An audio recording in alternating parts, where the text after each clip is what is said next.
ಕಾಡಾನೆಗಳ ಆಕ್ರೋಶಕ್ಕೆ ಬುಡ ಸಹಿತ ಕಿತ್ತು ಬಂದ ಫಸಲು ಭರಿತ ಕಾಫಿ ಗಿಡಗಳು. ರೈತರ ಮನೆ ಬಾಗಿಲಿಗೆ ಅಧಿಕಾರಿಗಳನ್ನು ಕರೆದೊಯ್ದ ಸಂಕೇತ್ ಪೂವಯ್ಯ. ಹಾಡಹಗಲೇ ತಿತಿಮತಿ ನೋಕ್ಯಾ ಗ್ರಾಮದಲ್ಲಿ ಕಾಡಾನೆಗಳ ದಾಂಧಲೆ.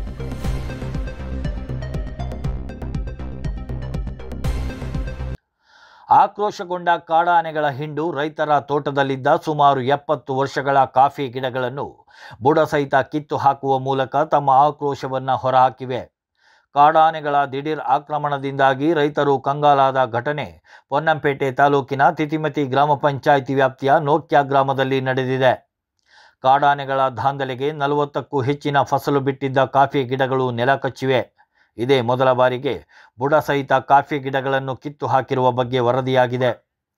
ನೋಕ್ಯಾ ಗ್ರಾಮದ ಚೆಪ್ಪುಡಿರ ಕಾರ್ಯಪ್ಪ ಎಂಬುವರ ಕಾಫಿ ತೋಟದಲ್ಲಿ ಈ ಘಟನೆ ನಡೆದಿದೆ. ಕಳೆದ 2 ದಿನಗಳ ಹಿಂದೆ ಸಮೀಪದ ಗಿರಿಜನರ ಕಾಲೋನಿ ಬಳಿ ಕಾಣಿಸಿಕೊಂಡಿದ್ದ 7ಕ್ಕೂ ಅಧಿಕ ಕಾಡಾನೆಗಳ ಹಿಂಡು ಸಂಜೆಯ ವೇಳೆ ಚೆಪ್ಪುಡಿರ ಕಾರ್ಯಪ್ಪನವರ ಕಾಫಿ ತೋಟದತ್ತ ಲಗ್ಗೆ ಇಟ್ಟಿವೆ.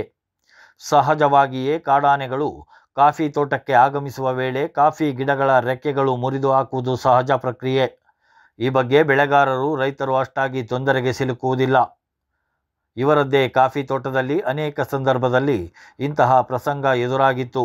ಆದರೆ ಇದೀಗ ಬುಡ ಸಹಿತ ಗಿಡಗಳನ್ನು ಕಿತ್ತು ಹಾಕಿರುವುದು ದೊಡ್ಡ ಸಮಸ್ಯೆಯಾಗಿ ಕಾಡುತ್ತಿದೆ.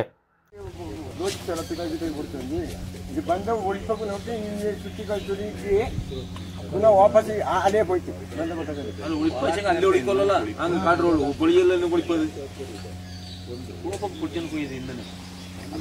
ಬುತ್ತಿ ಮಾಡಿದ್ದೆ ಪಾಪ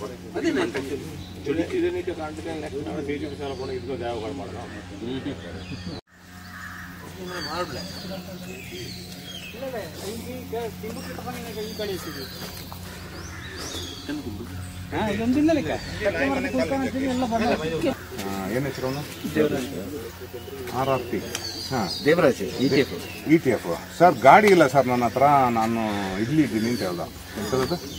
ಕ್ಯಾಂಪಲ್ಲಿ ಇದ್ದೀನಿ, ಗಾಡಿ ಇಲ್ಲ ಸರ್ ಅಂತ. ಇದೇನೋ ಸದ್ದು ಹೊಡಿತಾ ಇದೆ ಅಂತ ಹೇಳಿದ್ರು. ಇಲ್ಲಿಂದ ಬಂದಿದ್ದು BCK ಸೋಮಯ್ಯ ಹೇಳಿದ್ದು ಬರ್ತಾ ಅಂತ. ನಾನೇನು ಮಾಡಿದೆ ಅಂದ್ರೆ ರಾತ್ರಿ ಅಲ್ಲಲ್ಲ, ಅವರು ರಾತ್ರಿ 31 ರಾತ್ರಿ ಬಂದು 31st ಮಾರ್ನಿಂಗ್ ಹೇಳಿದ್ದು. ನಾನು ಇಲ್ಲಿ ಜನ ಕೆಲಸ ಮಾಡ್ತಾರೆ, ಅವ್ರನ್ನ ಫಸ್ಟ್ ಕಳ್ಸ್ಬಿಡೋಣ ಅಂತೇಳಿ ಎಲ್ಲರಿಗೂ ಫೋನ್ ಮಾಡ್ತಾ ಇದ್ದಾಗ ಇದು ಆಗ್ಬಿಟ್ಟಿದೆ. ಅವ್ರಿಗೆ ಮೆಸೇಜ್ ಕೊಟ್ಟು ರೈತರಿಗೂ ಎಲ್ಲ ತೋಟಗಳು. ಈ ಸುದ್ದಿ ಸಾಮಾಜಿಕ ಜಾಲತಾಣದಲ್ಲಿ ಪ್ರಸಾರಗೊಂಡ ಹಿನ್ನೆಲೆಯಲ್ಲಿ ಕರ್ನಾಟಕ ರಾಜ್ಯ ವನ್ಯಜೀವಿ ಮಂಡಳಿಯ ಸದಸ್ಯರಾದ ಮೇರಿಯಂಡ ಸಂಕೇತ್ ಪೂವಯ್ಯ ಮುಂಜಾನೆಯ ವೇಳೆ ತಿತಿಮತಿ ಅರಣ್ಯ ಇಲಾಖೆಯ ಕಚೇರಿಗೆ ಭೇಟಿ ನೀಡುವ ಮೂಲಕ ಮಾಹಿತಿ ಕಲೆ ಹಾಕಿದರು. ನಂತರ ಕಾಫಿ ಗಿಡಗಳನ್ನು ಧ್ವಂಸಗೊಳಿಸಿರುವ ನೋಕ್ಯಾ ಗ್ರಾಮದ ರೈತರಾದ ಚೆಪ್ಪುಡಿರ ಕಾರ್ಯಪ್ಪ ಎಂಬುವರ ಮನೆಗೆ ಅರಣ್ಯ ಇಲಾಖೆಯ ಹಿರಿಯ ಅಧಿಕಾರಿಗಳ ಸಮ್ಮುಖದಲ್ಲಿ ತೆರಳಿ ಸ್ಥಳ ಪರಿಶೀಲನೆ ನಡೆಸಿದರು. ಕಾಫಿ ತೋಟಕ್ಕೆ ತೆರಳಿ ಅಲ್ಲಿನ ಪರಿಸ್ಥಿತಿಯನ್ನು ಖುದ್ದಾಗಿ ಅವಲೋಕನ ಮಾಡುವ ಮೂಲಕ ಸ್ಥಳದಲ್ಲಿದ್ದ ತಿತಿಮತಿ ವಲಯ ಅರಣ್ಯ ಅಧಿಕಾರಿಗಳಾದ ಗೋಪಾಲ್ ರವರಿಗೆ ರೈತರಿಗೆ ನಷ್ಟ ಪರಿಹಾರ ನೀಡುವ ಬಗ್ಗೆ ತಕ್ಷಣ ಕ್ರಮ ಕೈಗೊಳ್ಳಲು ನಿರ್ದೇಶನ ನೀಡಿದರು.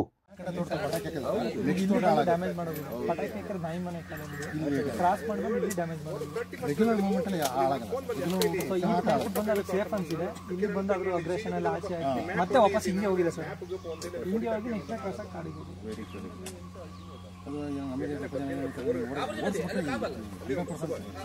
ಕಂಪ್ಲೇಂಟ್ ಅಟೆಂಡ್ ಮಾಡೋದೇ ತಪ್ಪು. ರೈತರಿಂದ ಮನವಿ ಪತ್ರ ಸ್ವೀಕರಿಸಿದರು. ನಂತರ ರೈತರ ಮನೆಯ ಆವರಣದಲ್ಲಿಯೇ ಅರಣ್ಯ ಇಲಾಖೆಯ ಹಿರಿಯ ಅಧಿಕಾರಿಗಳು ಹಾಗೂ ರೈತ ಸಂಘದ ಪ್ರಮುಖರೊಂದಿಗೆ ಸಭೆ ನಡೆಸಿ ಅಗತ್ಯ ಮಾಹಿತಿ ಪಡೆದರು.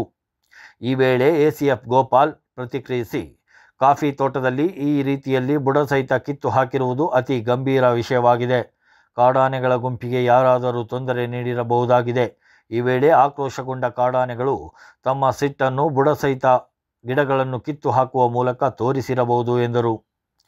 ಈ ಭಾಗದಲ್ಲಿ ರೈಲ್ವೆ ಬ್ಯಾರಿಕೇಡ್ ಅಳವಡಿಕೆ ಕೆಲಸ ನೆನೆಗುದಿಗೆ ಬಿದ್ದ ಹಿನ್ನೆಲೆಯಲ್ಲಿ ಕಾಡಾನೆಗಳ ಸಂಚಾರ ಈ ಭಾಗದಲ್ಲಿ ನಿರಂತರವಾಗಿ ಕಾಡುತ್ತಿದೆ. ದೇವರ ಕಾಡಿನಲ್ಲಿ ಕಾಡಾನೆಗಳು ನೆಲೆ ನಿಲ್ಲುತ್ತಿವೆ. ಇದರಿಂದಾಗಿ ಸಮೀಪದ ಕಾಫಿ ತೋಟಕ್ಕೆ ತೆರಳಲು ಕಾರ್ಮಿಕರಿಗೆ ಸಾಧ್ಯವಾಗುತ್ತಿಲ್ಲ.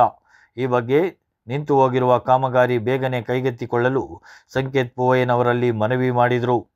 ಈ ಬಗ್ಗೆ ಪ್ರತಿಕ್ರಿಯೆ ನೀಡಿದ ಸಂಕೇತ್ ಪೂವಯ್ಯ ಅಧಿಕಾರಿಗಳ ಮಾಹಿತಿ ಪಡೆದು ಶಾಸಕ ಪೊನ್ನಣ್ಣನವರ ಗಮನಕ್ಕೆ ತರುವ ಮೂಲಕ ವಿಷಯದ ಗಂಭೀರತೆಯನ್ನು ತಿಳಿಸುವುದಾಗಿ ಹಾಗೂ ವನ್ಯಜೀವಿ ಮಂಡಳಿಯ ಸಭೆಯಲ್ಲಿ ಈ ಬಗ್ಗೆ ಪ್ರಸ್ತಾಪ ಮಾಡುವುದಾಗಿ ಭರವಸೆ ನೀಡಿದರು. ಇಲ್ಲ ಸರ್, ಇಲ್ಲಿ ಇದ್ದೀನಿ, ಗಾಡಿ ಇಲ್ಲ ನಮಗೆ. ಅವ್ರು ಏನು ಮಾಡಿದ್ದಾರೆ ಅಂದರೆ ಇಲ್ಲಿ ಆನೆ ವೀಕ್ಷಕನ ಜಾಗದಲ್ಲಿ ಹಾಕಿದ್ದಾರೆ. ಅವ್ರಿಗೆ ವೆಹಿಕಲ್ ಇಲ್ಲ. ಇದು ತಿಥಿ ಮಧ್ಯದ ಆ್ಯಕ್ಚುಲ್ ಪ್ರಾಬ್ಲಮ್ ನಾನು ಹೇಳ್ತಾ ಇರೋದು.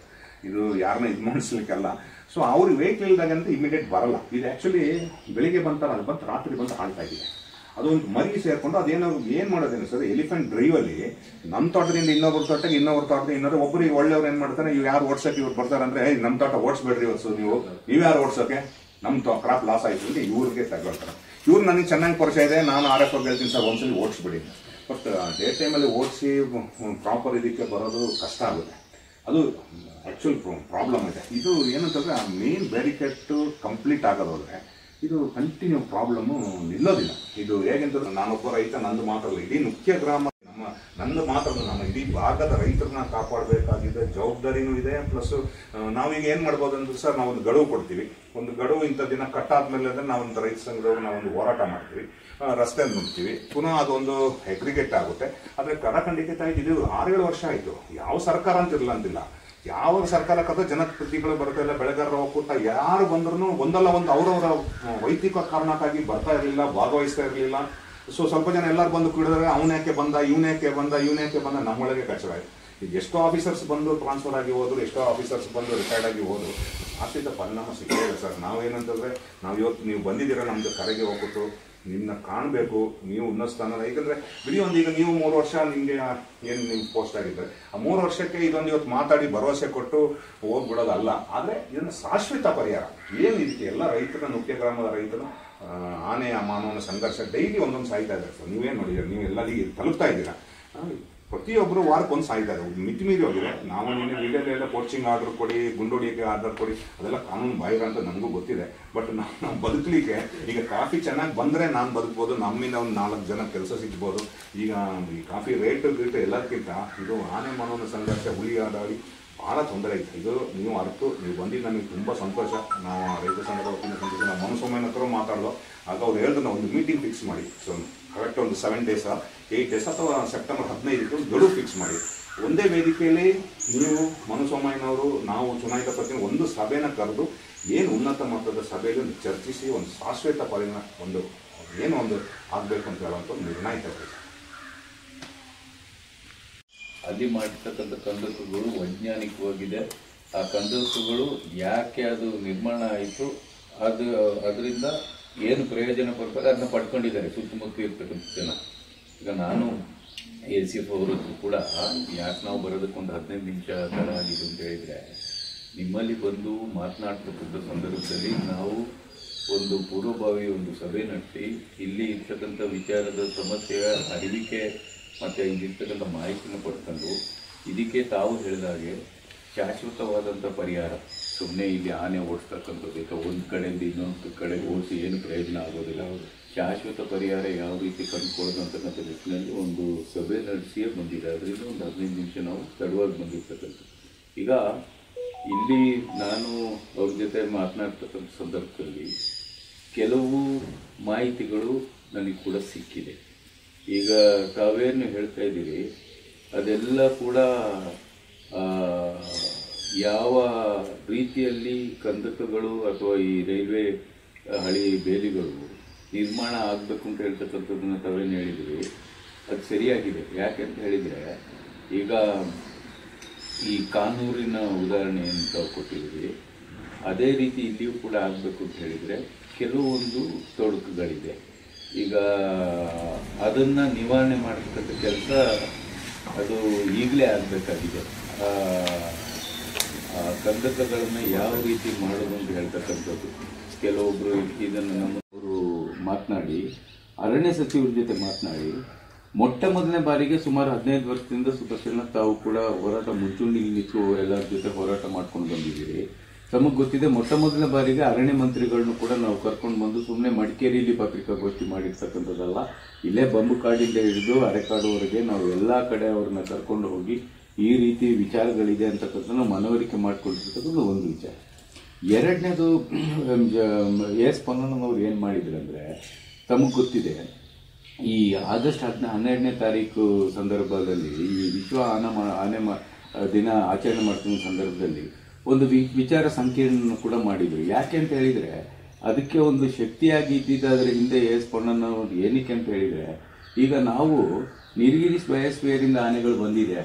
ಈಗ ನಾನು ಹೆಚ್ಚಿನ ಅಂಶ ಹೇಳ್ಕೊಂಡು ಬಂದಿದ್ದೀನಿ. ಈಗ ನಮಗೆ ಬರೀ ಕಾಡಾನೆ ಅಂತ ಹೇಳುವಂಥದ್ದು ಸಮಸ್ಯೆ ಅಲ್ಲ, ತೋಟದ ಆನೆ ಅಂತ ಹೇಳುವಂಥದ್ದು ದೊಡ್ಡ ಸಮಸ್ಯೆ ಆಗಿಬಿಟ್ಟಿದೆ. 10-30 ವರ್ಷದಿಂದ ಆನೆಗಳು ಬಂದಿರುವಂಥದ್ದು ಇಲ್ಲೇ ಮರಿ ಹಾಕಿ, ಆ ಮರಿಗಳು ಇವತ್ತೇನು 25-30 ವರ್ಷ ಆಗಿದೆ, ವಾಪಸ್ ಕಾಡೇ ನೋಡಲಿಲ್ಲ ಅಂತ. ಅದು ತೋಟನೇ ನನ್ನ ವಾಸ ಪ್ರದೇಶ ಅಂತ ತಿಳ್ಕೊಂಡಿರೋದ್ರಿಂದ ಅದನ್ನು ಕೂಡ ನಾವು ವೈಜ್ಞಾನಿಕವಾಗಿ ಪುನರ್ವಸತಿ ಮಾಡ್ತಕ್ಕಂಥ ಒಂದು ವಿಚಾರ ಕೂಡ ಇದೆ.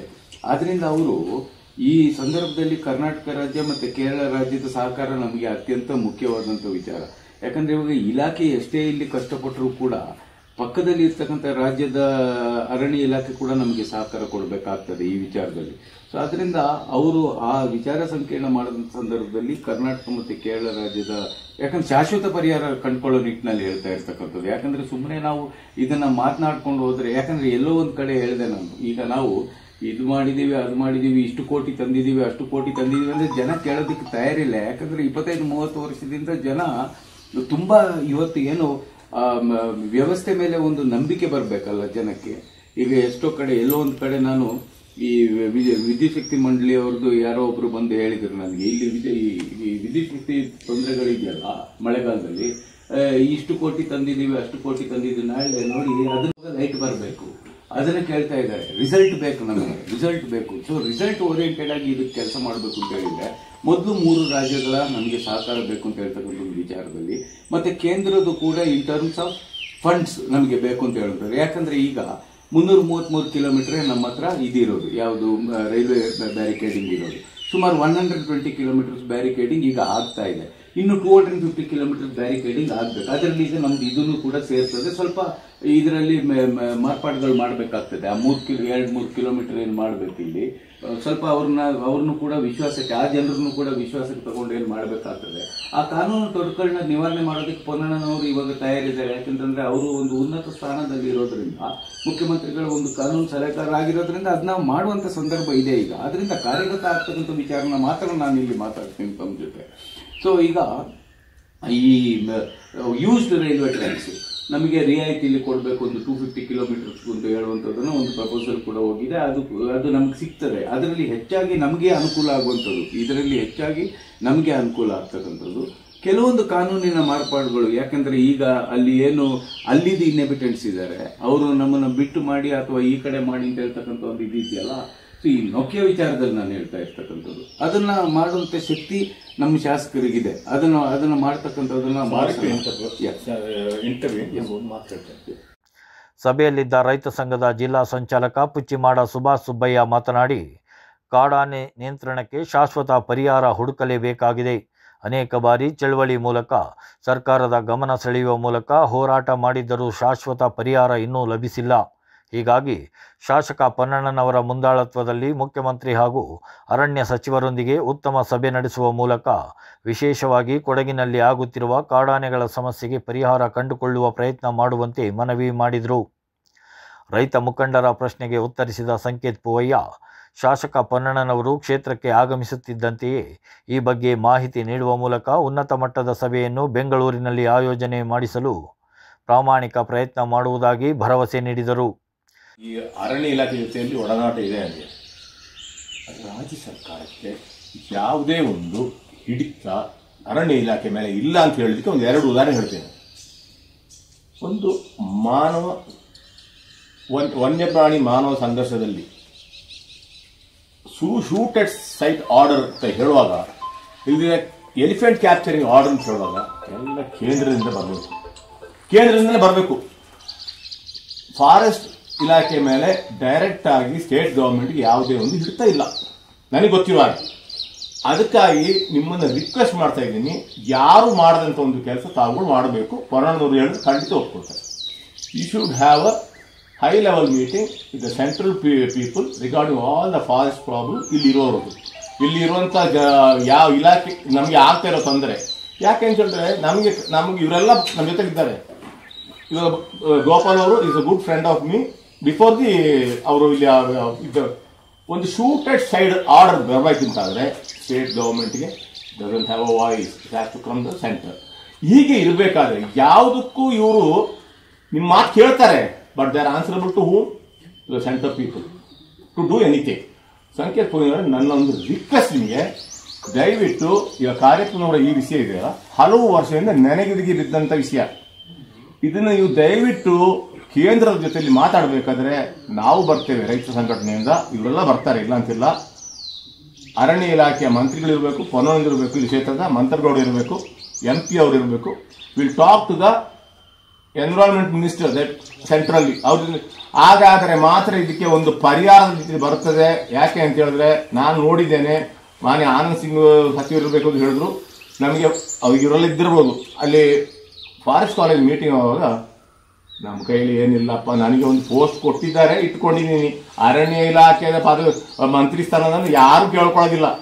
ಸಭೆಯಲ್ಲಿ ಅರಣ್ಯ ಇಲಾಖೆಯ ಹಿರಿಯ ಅಧಿಕಾರಿಗಳಾದ ACF ಗೋಪಾಲ್, DRFO ಪ್ರಶಾಂತ್ ಹಾಗೂ ಲೋಕೇಶ್, RRT ಸಿಬ್ಬಂದಿಗಳು ಸೇರಿದಂತೆ ರೈತ ಸಂಘದ ಮುಖಂಡರಾದ ನಾಯಕಂಡ ರಮೇಶ್, ರಾಜೇಶ್, ಕರುಣಾಕರ, TG ಸುಬ್ರಹ್ಮಣ್ಯ ಉಪಸ್ಥಿತರಿದ್ದರು.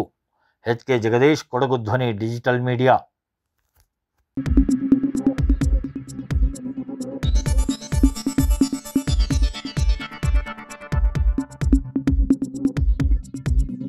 ನಾನು ನಿಮ್ಮ ಜಗದೀಶ್, ಕೊಡಗು ಧ್ವನಿ ಡಿಜಿಟಲ್ ಮೀಡಿಯಾದಿಂದ. ನಮ್ಮ ಚಾನಲನ್ನು ಸಬ್ಸ್ಕ್ರೈಬ್ ಮಾಡಿ, ಲೈಕ್ ಮಾಡಿ, ಶೇರ್ ಮಾಡಿ.